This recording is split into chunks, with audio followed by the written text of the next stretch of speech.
तर मित्रांनो 10वीचा मराठीचा पेपर 1 तारखेला कशा प्रकारे येऊ शकतो त्याच विषयीची माहिती आपण या व्हिडिओमध्ये पाहणार आहोत। त्याच्यामुळे मित्रांनो वेळ वाया नाही घालणार, त्याच्यामुळे आपण लगेच सुरुवात करूया। तर मित्रांनो सर्वात अगोदर तुम्हाला पेपर जेव्हा मिळेल 11 वाजता त्यानंतर तुम्हाला काय करायचं आहे, सर्वात अगोदर हा सर्व पेपर तुम्हाला काय करायचा आहे, वाचून घ्यायचा आहे। ॲक्च्युअली वाचून का घ्यायचा आहे, कारण तुम्हाला समजेल की किती क्वेश्चन कुठे कुठे काय काय विचारलेलं आहे आणि कोणकोणते प्रकारचे धड्यावर क्वेश्चन विचारलेले आहेत ते सर्व तुम्हाला एकदा 5 मिनिटांमध्ये समजून जाईल। म्हणजे एकदा तुम्हाला उतारा जरी बघितला वरून तरी समजतं की हा कोणत्या धड्यातला उतारा वगैरे आहे, हे सर्व तुम्हाला तिथे समजून जाईल।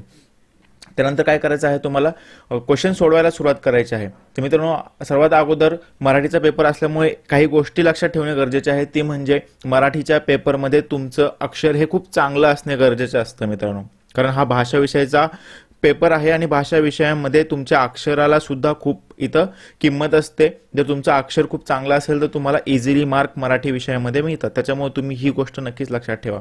आपण जास्त काही हे सर्व सोडत नाही बसणार, जस्ट तुम्हाला सांगणार आहे की कशा प्रकारचे क्वेश्चन तुम्हाला इथे येऊ शकतात।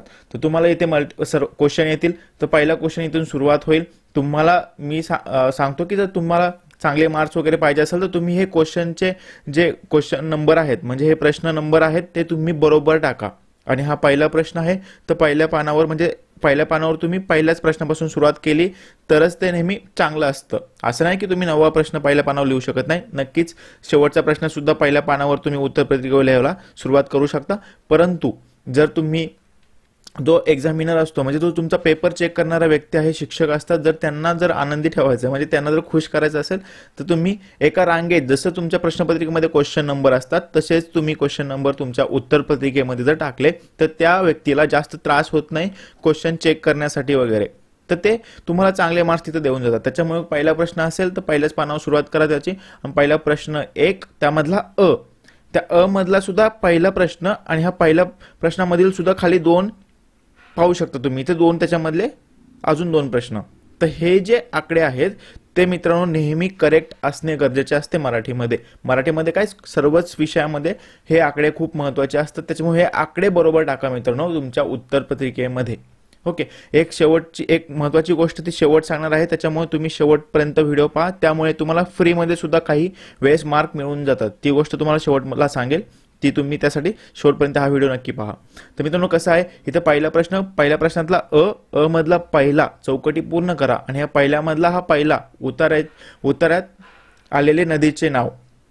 तुम्हाला काय करायचं आहे, खाली उत्तरात दिलेलंच असेल, याच्यामध्ये उत्तरा वाचल्यानंतर तुम्हाला इथे नदीचे नाव सुद्धा समजेल। आता मी एकदा हा उत्तरा वाचला तर मला इथे एक समजेल की खिडक्या कृष्णा नदीच्या चिंचोया प्रवाहावर होत्या, म्हणजे इथं कृष्णा नदीचं वर्णन केलेलं आहे। तर तुमचं याचं पहिलं उत्तर असू शकतं की कृष्णा नदीचे वर्णन इथे केलेलं आहे, म्हणजे उतार्यात आलेले नदीचे नाव कृष्णा। आता काही विद्यार्थी काय करतील, हा रोमन मधला आकडा टाकतील, त्याच्यासमोर हा उत्तराचं चिन्ह टाकून कृष्णा हे लिहून देतील, नक्कीच त्याने सुद्धा तुम्हाला मार्क मिळतील। परंतु मित्रांनो बरं होईल, चांगलं होईल जर तुम्ही उतार्यात आलेले नदीचे नाव आणि डॅश करून याचं नाव लिहिलं, म्हणजे तुमच्या नदीचं नाव लिहिलं कृष्णा नदी, आणि त्याला जर चौकट केली, पेन्सिलने करा किंवा तुमच्या पेनाने करा तरी चालेल, मोस्टली तुम्ही पेन्सिलने करायला हवी, पेन्सिलने करा। आणि ही चौकट तुम्ही शेवटी 15 मिनिटं जरी राहिलेले, म्हणजे पेपर पूर्ण झाल्यावर शेवटच्या 15 मिनिटात जरी केली तरी चालेल, अगोदर करणे काही एवढं कंपल्सरी नाही, परंतु ते 15 मिनिटं तुम्हाला शेवटी मिळणे गरजेचे आहे। पण चौकट नक्की करा, याच्यामुळे चांगला इम्पॅक्ट पडतो, तुम्हाला चांगले मार्क मिळतील। त्यानंतर बाळाची आई करत असलेला उद्योग, ते पण तुम्हाला इथे वाचल्यानंतर थोडंसं समजून जाईल। इथे बघू शकता तुम्ही, खिडकी खाली घाटाच्या छोट्या तटावर तिचे छोटे मूल एका टोपलीत ठेवून मासे पकडण्याच्या उद्योगात होती, म्हणजे कोणता उद्योग करत आहे बाळाची आई, तर मासे पकडण्याचा उद्योग करत आहे। हे तुम्हाला सिंपल वाचल्यानंतर याच्यामध्ये समजून जाईल, आणि तुम्ही अभ्यासच करत असल्यामुळे 1 वर्षापासून हे तुमच्या लक्षात आलेलंच असेल, तुम्ही हे कित्येक वेळा वाचलेलं असेल। त्यानंतर दुसरा प्रश्न इथे पाहू शकता, आकृती बंध पूर्ण करा। आता हे 2 सब प्रश्न झालेले आहेत इथं, हा रोमन मधला 1, रोमन मधला 2। आता हा पहिला प्रश्न तुम्ही सोडलेला आहे। आता तुम्हाला काय करायचं आहे, उत्तरपत्रिकेमध्ये 2 आकडा टाकायचा आहे आणि 2 आकड्यानंतर हे तुम्हाला हे बनवून घ्यायचं आहे। हे जे स्क्वेअर वगैरे तुम्हाला दिसतात, चौकोन वगैरे चौकोट, आणि त्यानंतर हे छोटे छोटे हे बनवून घ्यायचे आहे। हे लिहायचं आहे कार्यक्रमात नारायण सुर्वे यांना सन्मानाने मिळणाऱ्या वस्तू, आणि त्यानंतर कोणत्या वस्तू आहेत तर शाल आणि श्रीफळ इथे लिहिले आहे, तुम्ही हे पूर्ण उत्तर वाचल्यानंतर समजेल। अशा प्रकारे लिहून हे पूर्ण करायचं आहे। त्यानंतर तिसरा आकडा टाकायचा आहे, सोमत लिहायचा आहे, शालू व शालिंता यांचा पाठाच्या आधारे तुम्हाला कळलेला अर्थ स्पष्ट करा, याविषयी तुम्हाला स्वतःचं मत लिहायचं आहे। आणि नेहमी मत लिहिताना एक लक्षात ठेवा मराठी विषयामध्ये, त्यामध्ये तुम्ही एखादं उदाहरण देणे गरजेचं आहे मित्रांनो. जर तुम्ही उदाहरण दिलं तर ते इम्प्रेसिव्ह असू शकतं, म्हणजे जो माणूस चेक करणार आहे, जे व्यक्ती चेक करणार आहे तुमचा पेपर, त्याला चांगलं वाटेल आणि तुम्हाला पैकीच्या पैकी मार्क देऊ शकतो. त्याच्यामुळे याच्यामध्ये उदाहरण नक्की लिहा. त्यानंतर इथं पाहू शकता खाली दुसरा उतारा सुरू झालेला आहे. आता इथं हा पहिला प्रश्न, मेन जो प्रश्न होता पहिल्यातला हा संपलेला आहे. आता दुसरा उतारा म्हणजे काय, हा पहिल्यातला पहिल्यातला इथे सुरू झालेला आहे. आता खाली तुम्हाला काय टाकायचं आहे आणि च्या नंतर तुम्हाला त्यातला एक टाकून त्यातल्या एक मधल्या रोमनांकामधला पहिला याचा सुरुवात करायचा आहे. निरंजनचा सर्व खर्च करणारे. आता याच्यामध्ये जर तुम्ही वाचलं तर तुम्हाला इथे समजेल की पुस्तकांचा खर्च भिडसावळे गुरुजीच करायचे. तर हे भिडसावळे गुरुजी वगैरे त्याचं आन्सर आहे. तुम्ही वाचल्यानंतर ते समजून जाईल. निरंजनला मावशीकडे सोडून पुन्हा न परतलेला कोण होता, तर पहिल्याच रांगेमध्ये पाहू शकता मामा गेला तो पुन्हा परतलाच नाही, मात्र लहानगा निरंजन मावशीच्या घरी प्रामाणिकपणे काम करायचा. त्यामधून समजून जाईल की काय उत्तर आहे. आणि उत्तर लिहिताना मी सांगितलं आहे की चौकट करा आणि त्याच्यामध्ये उत्तर लिहा आणि हा प्रश्न सुद्धा लिहा. निरंजनचा सर्व खर्च करणारे. खूप वेळ लागत नाही.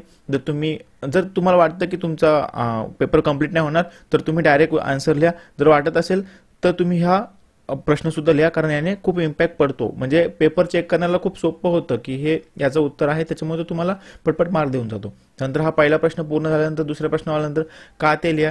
निरंजन वार लावून जेवायचा कारण, हे वाचल्यानंतर तुम्हाला समजेल. निरंजन झटून अभ्यास करायचा याचं कारण ते पण तुम्हाला इथे समजेल. निरंजन झटून अभ्यास करायचा.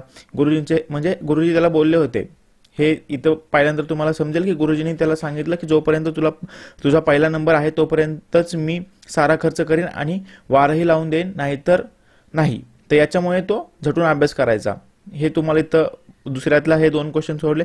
नंतर तिसरा तुम्हाला अभिप्रेत असलेल्या आदर्श व्यक्तीची गुणवैशिष्ट्ये लिहा. ओके, तुमच्या आदर्श व्यक्ती कोण आहेत त्यांची गुणवैशिष्ट्ये लिहा. त्यामध्ये तुम्हाला जे आवडणारे व्यक्ती असतात त्यांच्याविषयी लिहू शकता. हे 3 मार्कचा प्रश्न असेल तर तुम्हाला 10 ते 12 ओळी लिहिणे गरजेचे आहे मित्रांनो. आणि चांगल्या अक्षरात लिहा. त्याच्यामध्ये पॅरेग्राफ्स वगैरे द्या आणि उदाहरणं सुद्धा द्या. ओके, त्याच्यामुळे तुमचं काय होतं, इम्प्रेशन वाढतं, चांगले मार्क मिळतात. आणि नंतर ई हा एक नाव पहिल्यातला हा प्रश्न सुरू झालेला आहे. आता उत्तराच्या आधारे सूचनेनुसार कृती करा. आता आकृतीबंध पूर्ण करा. तर हा आकृती तुम्हाला पूर्ण करायचा आहे. संकटांकडे पाहण्याची दृष्टी अशी असावी. तर हे वाचल्यानंतर तुम्हाला समजेल की संकटाकडे पाहण्याची दृष्टी कशी असावी. तर सोशिकपणे खिलाडू वृत्ती वगैरे हे तुम्हाला इथे आन्सर लिहायचे आहेत. अशा प्रकारे तुम्हाला हे पूर्ण करायचे आहे. आणि ही आकृती काढा, त्याच्यामध्ये चांगली काढा, पेन्सिलने काढा, चांगल्या अक्षरामध्ये लिहा, तर पैकी मार्क मिळतील. त्यानंतर खाली गेल्यानंतर तुम्हाला इथलाच दुसरा प्रश्न दिसेल, कधी ते लिहा. आपण संकटांना का घाबरतो तेच आपल्याला समजत नाही. वरच्या उत्तरामध्ये वाचल्यानंतर तुम्हाला हे आन्सर समजेल. तुमच्या शिक्षकाने शिकवताना सुद्धा त्याचे आन्सर सांगितले आहे. आजारी संकटग्रस्त माणसे आनंदमय जीवनाचा अनुभव घेत असतात. ते हे का ते लिहा. याच्यामध्ये तुम्हाला इथे समजेल. इथं वाचलं तर आजारी व संकटग्रस्त माणसे जेव्हा थट्टा विनोद करतात तेव्हा ती आनंदमय जीवनाचा अनुभव घेतात. कधी ते लिहा. तर कधी करतात ते थट्टा विनोद वगैरे करताना ते घेतात, असं तुम्ही आन्सर लिहू शकता. ओके, हे अशा प्रकारे तुम्हाला लिहायचं आहे. आकडे बरोबर टाका. मी पुन्हा ते सांगतोय, आकडे बरोबर टाका. त्याने काय होईल, चांगले मार्क मिळतील. आणि अजून एक गोष्ट ती महत्त्वाची म्हणजे हा व्हिडिओ तुमच्या मित्रांपर्यंत नक्की शेअर करा. त्यांना सुद्धा याचा फायदा होईल. आत्ताच शेअर करा मित्रांनो. आणि बरोबरच ह्या व्हिडिओला लाईक सुद्धा करा, जेणेकरून त्यांना खूप फायदा होईल, तुम्हाला सुद्धा फायदा होईल. आणि यामुळे आपला नेक्स्ट व्हिडिओ सुद्धा चांगला आपण बनवूया, त्याचा सुद्धा तुम्हाला अजून फायदा होईल. नंतर विभाग 2 पद्य विभाग, हे तुम्हाला काय कवितांवरील प्रश्न विचारले जातात. त्यामधला आता हे दुसरा प्रश्न, मेन प्रश्नामधला दुसरा प्रश्न चालू झालेला आहे. हा दुसरा प्रश्न चालू झाला तर तुम्हाला काय करायचं, नवीन पेजवर दुसरा प्रश्न लिहायचा आहे. ओके, नेहमी लक्षात ठेवा मित्रांनो, जेव्हा मेन प्रश्न चालू होईल ना तेव्हा तो नवीन पेजवर सुरुवात करा. भले तुमचं पेज एक लाईन झालेली असेल, त्याच्या खाली की दुसरा प्रश्न लिहू नका. नवीन प्रश्न नवीन पानावर. ओके, आता तुम्ही हे पण करू शकता. इथे तुम्ही ई हे जे 3 प्रश्न लिहू शकतात, हे सुद्धा सुरुवात करताना तुम्ही नवीन पानावर सुरुवात करू शकता. तिथे तुम्हाला कोणीही जास्त पैसे मागणार नाही. त्याच्यामुळे नेहमी सुटसुटीत प्रश्न लिहा. आणि कोणी बोलणार नाही की तुम्ही पुरवण्या का लावत आहात, जोडत आहात वगैरे वगैरे. फक्त पुरवण्या घेतल्यानंतर ते चांगल्या जोडा तिथे येताना. ह्या अशा प्रकारे तुम्ही करा.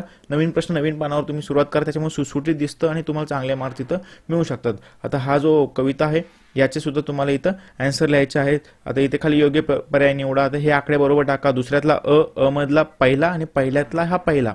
ओके, हे बरोबर टाका आकडे. सैनिकाच्या औक्षण केले जाते ह्याचा डॅश डॅश तुम्हाला हे चारपैकी एक सिलेक्ट करायचं आहे, लिहायचं आहे. दुसरा प्रश्न असा लिहायचा आहे. खाली तुम्हाला कविता दिलेली आहे, ही वाचून तुम्हाला ते समजेल काय लिहायचं आहे त्याच्यामध्ये. कृती करा, हे लिहून त्याच्या पुढे हा स्क्वेअर बनवा, म्हणजे हा चौकट बनवा आणि त्याच्यामध्ये आन्सर लिहा. अपुरे वाटणारे सामर्थ्य वगैरे याचे आन्सर लिहा. नंतर दुसरा प्रश्न, तिसरा प्रश्न, नंतर आता हे दुसरा आणि तिसरा याच्यासाठी तुम्ही नवीन पानावर नका सुरुवात करू, हा त्याच पानावर सुरुवात करत जा खाली. परंतु हा चौथा सुद्धा त्याच पानावर. ओके, परंतु असा जर प्रश्न आला, हा दुसऱ्यातला आ आहे, म्हणजे हा मेन दुसऱ्या प्रश्नातला आ आहे, ऑलरेडी वर गेला, आ आहे, तर हा प्रश्न तुम्ही नवीन पानावर सुरुवात करू शकता जर वाटलं तर. नाही करायचं तर नका करू, काही विषय नाही. ओके, परंतु पहिला दुसरा हे असे मेन, तिसरा हा मेन क्वेश्चन असतात ते नवीन पानावर सुरुवात करा. हे करायचे असेल तरीही करू शकता, नसेल करायचं काही विषय नाही. ओके, सब प्रश्न नका करू मोस्टली. आता ह्या तिसरा प्रश्न, खालील दोन कविता कोणत्याही एका कवितेसंबंधी दिलेली मुद्द्यांच्या आधारे कृती सोडवा. आता हे तुम्हाला माहितीच आहे कसं सोडवायचं, तर त्याप्रमाणे तुम्ही ते सोडू शकता. ओके, तर आपण आता अजून खाली जाऊया. तर हा दुसरा प्रश्न आपला असा, हे कवितांचं झालेलं आहे. काव्य सौंदर्य अशा हे तुम्हाला दिलेलं आहे खाली. या ओळीचा अर्थ स्पष्ट करायचा आहे, अशा प्रकारे तुम्ही हे अर्थ वगैरे इथे स्पष्ट करू शकता. ओके, त्यानंतर खाली आल्यानंतर झालेला आहे, हा आ दिलेला आहे. खालील दोन कवितांपैकी कोणत्याही कवितेसंबंधी मुद्द्यांचे अधिकृत वगैरे सोडवा असं लिहिलेलं आहे. त्याविषयी तुम्हाला ऑलरेडी आपण बोललेलो आहोत, हे कसं सोडवायचं. तर आपण खाली जाऊया. इथं आल्यानंतर पाहू शकता तिसरा प्रश्न इथं सुरू झालेला आहे. खालीपैकी कोणत्याही दोन कृती सोडवा. ओके, आता ह्या कृती तुम्हाला बघा 6 मार्कला आहे. ह्या 3 प्रश्न आहेत, त्यातले 2 तुम्हाला सोडवायचे आहेत. प्रश्न क्रमांक आणि त्याचे उत्तर नक्की नीट लिहा. तिसरा प्रश्न हा नवीन पानावर सुरुवात करायची आहे, त्यातला पहिला आणि पहिल्याचं उत्तर तुम्हाला लिहायचं आहे. हे 3 प्रश्न तुम्ही पाहू शकता, हे 3 प्रश्नांचे उत्तर लिहायचे आहे. लास्टचा प्रश्न टीप वगैरे लिहा. हे आता हे किती 3 मार्कला एक प्रश्न आहे, म्हणजे तुम्हाला 10 ते 15 लाईन लिहिणे गरजेचे आहे मित्रांनो. चांगल्या अक्षरात आणि पॅरेग्राफ पाडा, त्याच्यामध्ये सुटसुटीत लिहा, चांगलं लिहा, जेणेकरून तुम्हाला चेक करणारा चांगले मार्क देईल. विभाग चौथा बघू शकता, भाषा अभ्यास वगैरे, आणि त्याच्यामध्ये व्याकरण वगैरे दिलेलं आहे. खालील त्याच्यामध्ये चौथा मेन प्रश्न आहे, त्याच्यामुळे नवीन पानावर सुरुवात करायची. त्यातला मधला पहिल्यातला हा रोमनमध्ये पहिला दिलेला आहे. अक्षय रोज अभ्यास करतो, याचा वाक्यांचा प्रकार ओळखायचा आहे. आणि हा किती सुंदर देखावा, हा याचा सुद्धा वाक्यांचा प्रकार ओळखायचा आहे. त्यानंतर दुसरा प्रश्न सुरू होईल, कंसातील सूचनेनुसार वाक्य रूपांतर करा. ओके, उद्गारार्थी करा, होकारार्थी करा, हे सर्व तुम्हाला करायचं आहे. आकडे बरोबर टाका, दुसऱ्यातला पहिला, दुसरा. ओके, त्यानंतर पुढे जर तुम्ही गेलात तर इथे तुम्हाला इथं समजेल की हा प्रश्न नंबर 3 इथं चालू होतं. खालील वाक्य प्रचारांचा अर्थ सांगून वाक्यात उपयोग करा. ते इथे पाहू शकता, हे 4 मार्कला तुम्हाला इथे कोणतेही 2, तर मुठभर मांस वाढणे. त्यानंतर अशा प्रकारचे तुम्हाला खाली 2 दिसतील, हे तुम्हाला सॉल्व्ह करायचे आहेत. त्यानंतर आ सुरू होईल, ऑलरेडी पाहिला आपण वर. आ सुरू होईल, आ प्रश्न, त्यातला पहिल्यातला पहिला शब्द संपत्ती, त्यातला पहिला हे करायचं आहे. समानार्थी शब्द तुम्हाला इथं टाकायचे आहेत. खाली विरुद्धार्थी शब्द लिहायचे आहेत. हे 1 मार्क आला, म्हणजे अर्ध्या मार्कला 1 आहे, तर तुम्हाला ते बरोबर लिहायचे आहेत. तुम्हाला पैकीचे मार्क मिळतील. शब्द समूहाबद्दल एक शब्द लिहा. लिहिता वाचता येणारा, ते तुम्ही इथे लिहू शकता. त्याचं उत्तर चौकटीमध्ये करून लिहा, चांगले मार्क मिळतात. वचन बदला, ठसा, ठसे, शेंग, शेंगा. लेखन नियमानुसार लेखन करा. खालील वाक्य लेखन नियमानुसार लिहा. हे चुकीचे वाक्य असतील, तुम्हाला त्याच्यामध्ये बरोबर करून लिहायचे आहेत. हे दुसरं पण वाक्य लिहायचं आहे. त्यानंतर तिसरा प्रश्न, विरामचिन्ह दिलेले आहेत. त्यानंतर हे विरामचिन्ह वगैरे याच्यामध्ये वापरून तुम्हाला हे वाक्य पूर्ण करायचे आहेत. ओके, तर मित्रांनो अशा प्रकारे तुम्ही ते पूर्ण करू शकतात. आपण जर थोडं फास्ट घेत आहोत, कारण आपला व्हिडिओ खूप मोठा होईल, त्याच्यामुळे आपण थोडंसं फास्ट घेत आहोत. नंतर विभाग 5 आहे, उपयोजित लेखन. याच्यामध्ये पत्रलेखन तुम्हाला शिकवलेलं असेल, ते पत्रलेखन तुम्हाला इथे लिहायचे आहे. ह्याचा पत्ता वगैरे तुम्हाला सगळं काय दिलेलं आहे, ते सर्व तुम्हाला इथं लिहायचं आहे. त्यानंतर हे आकडे तुम्ही बरोबर टाका मित्रांनो, सर्व काही असू द्या, फक्त आकडे बरोबर टाका. नंतर सारांश लेखन लिहायचं आहे, किंवा दिलेलं आहे इथं पत्रलेखनला.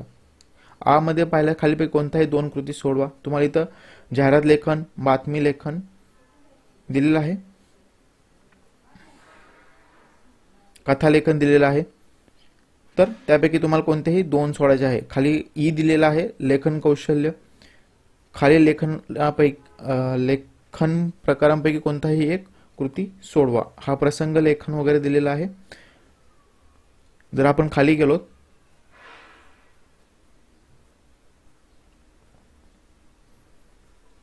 तर इथं आत्मकथा दिलेलं आहे आणि खाली वैचारिक वगैरे दिलेलं आहे, म्हणजे या विषयावर तुमचं मत मांडायचं आहे. असे विषय जे आहेत ना मित्रांनो, जे तुम्ही स्वतः लिहू शकता ते कधी सोडायचे नाही मित्रांनो. त्यावर मध्ये तुम्ही काहीही लिहा, चांगलं लिहा, तुम्हाला तिथे मार्क मिळून जातील.